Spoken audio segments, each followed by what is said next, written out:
Halo, selamat sore teman-temanku semuanya, dimanapun kalian berada. Semoga teman-teman selalu dalam keadaan yang sehat dan selalu dimudahkan dalam mencari rezeki. Berjumpa kembali bersama channel Julian Story, channel yang berisikan tentang konten vlog yang disertai dengan konten cerita. Jadi dalam satu buah video, teman-teman bisa menikmati dua hiburan sekaligus. Yang pertama adalah pemandangan alamnya, dan yang kedua adalah isi dari ceritanya.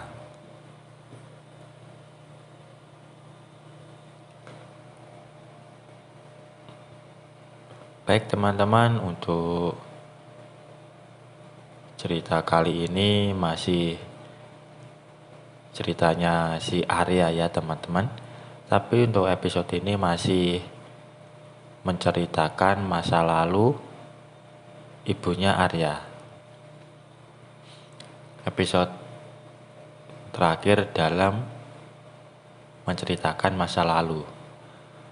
Dan seperti biasa, di sini saya akan memberikan beberapa ulasan alur ceritanya.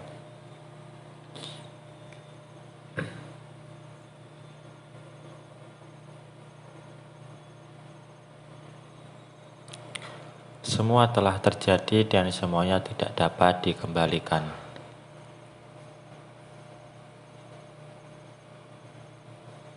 Dia pun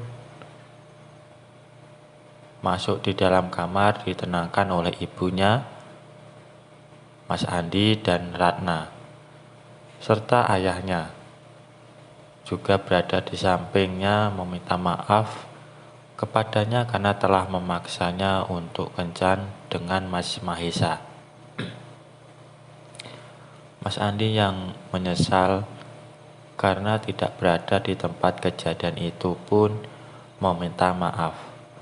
Dia pun menangis dan terus menangis hingga akhirnya dia terlelap dalam pelukan ibunya. Dia merasakan Ratna memeluknya dari belakang, mencoba menenangkan dirinya.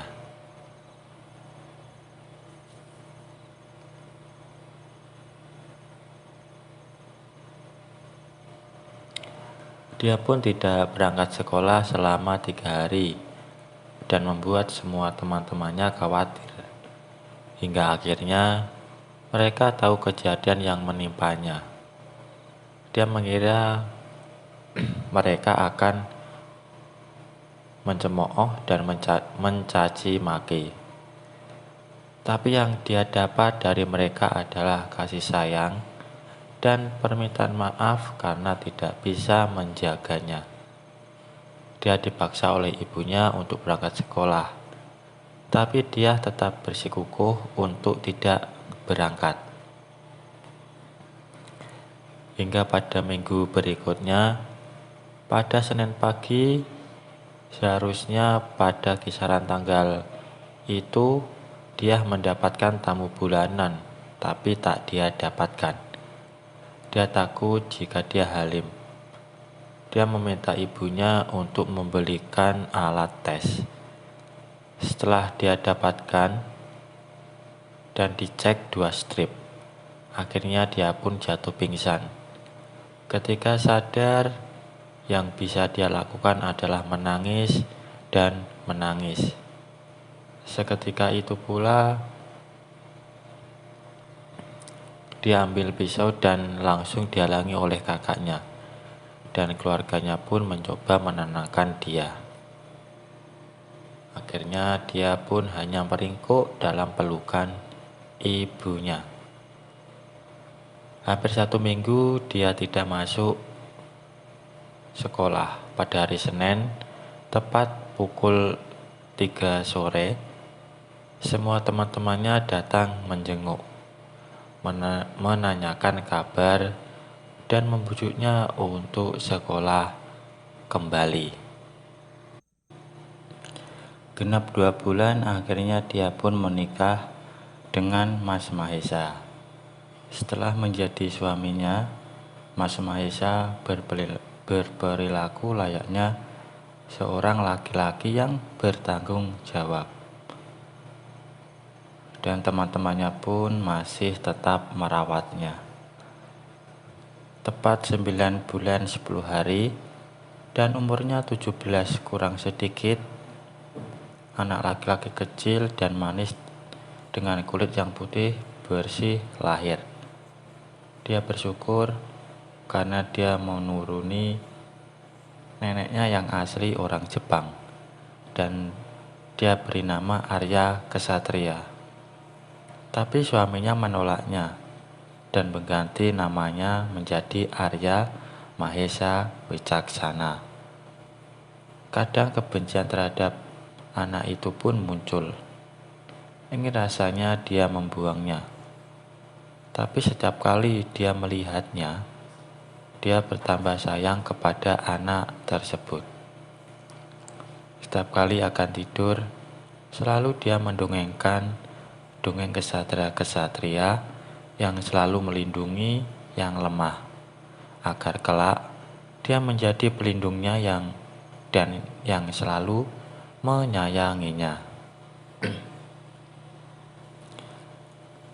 Dia lulus dari SMA ketika berumur 18 tahun dengan nilai yang bagus.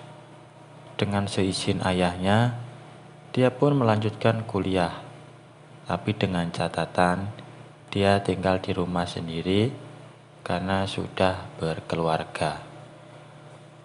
Dia tinggal di rumah yang lumayan jauh dari ayahnya, sekitar 90 menit perjalanan. Ibunya setiap pagi ke rumahnya untuk mengasuh Arya. Selama itu pula, Mas Mahesa tidak memperlihatkan perlakuan buruk kepadanya.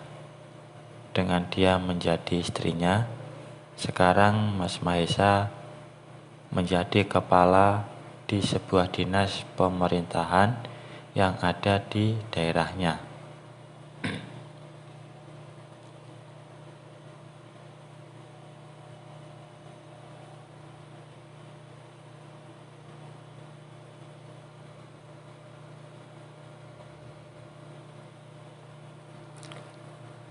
Sekarang umurnya 20 tahun dan anaknya pun sudah 3 tahun.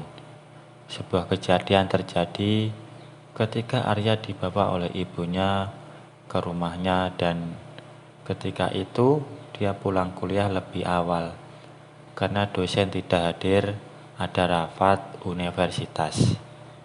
Pulang dengan rasa lelah, dia pun masuk ke rumah. Ketika berada di dalam ruang tamu, dia mendengar suara orang sedang memadu kasih. Di ruang keluarga, didapati Mas Mahesa sedang melakukan dengan teman kuliahnya bernama Devi.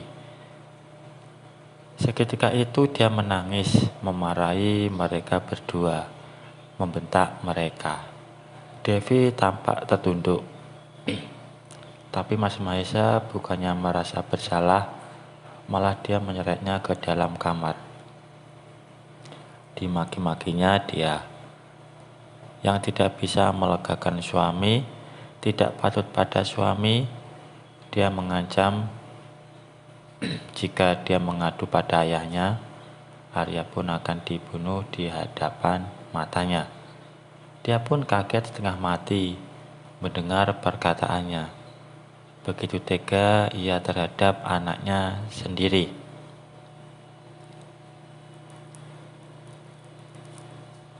Semenjak kejadian itu, dia menjadi pendiam, bukan wanita riang yang selalu menghibur teman-teman kuliahnya ataupun teman-teman SMA yang sering menjenguk Arya. Dia pun tak berani jika harus mengatakan kejadian tersebut kepada orang tuanya. Dia terus meratapi nasib. Setiap tangisan yang keluar dari air matanya selalu hilang oleh senyuman anaknya.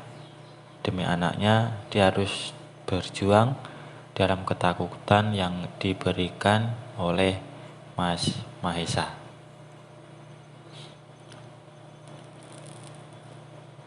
Semenjak kejadian itu pula, Mas Mahesa lebih jarang pulang ke rumah. Sekalipun pulang ke rumah, hanya tidur dan santai. Tak pernah dia merasakan kasih sayang dari suaminya tersebut. Ya baik teman-teman, mungkin untuk cuplikan ceritanya saya akhiri sampai di sini ya.